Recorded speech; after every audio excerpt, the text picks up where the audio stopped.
कई वर्षों तक हमने अपने नॉर्थ ईस्ट इंडिया को डेवलपमेंट से दूर रखा था, लेकिन अब और नहीं।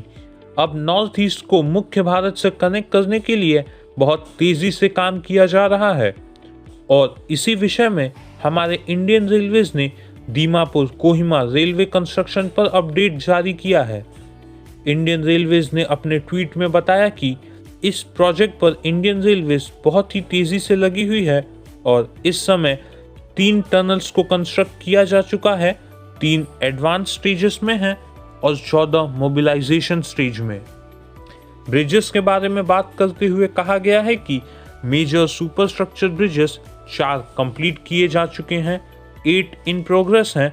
सब स्ट्रक्चर ब्रिजेस में 11 कंप्लीट हो चुके हैं और 8 इन प्रोग्रेस हैं। और वहीं माइनर ब्रिजेस की बात करें तो 134 कंस्ट्रक्ट किए जा चुके हैं और 64 अभी अंडर कंस्ट्रक्शन है। यह रेलवे प्रोजेक्ट इंडियन रेलवेज के उस प्रोजेक्ट का हिस्सा है जो हमारे नॉर्थ ईस्ट के हर स्टेट के कैपिटल को कनेक्ट करेगा।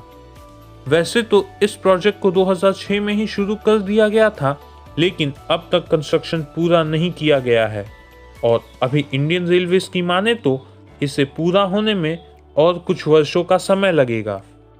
आपने इस विषय पर विचार किया होगा कि क्यों हमारे नॉर्थ ईस्ट के कई सारे प्रोजेक्ट्स और खासकर इंफ्रास्ट्रक्चर प्रोजेक्ट्स को बहुत लंबा समय लगता है पूरा होने में।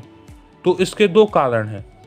पहले तो हमने लंबे समय तक नॉर्थ ईस्ट के डेवलपमेंट पर ध्यान नहीं दिया और दूसरा, नॉर्थ ईस्ट का ज्योग्राफिकल टेरेन कंस्ट्रक्शन के लिए बहुत ही मुश्किल है।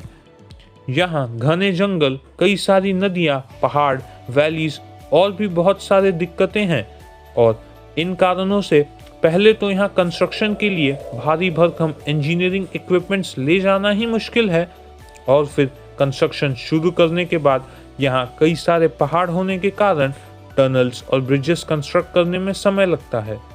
इसके अलावा भी और कई सारी दिक्कतें हैं।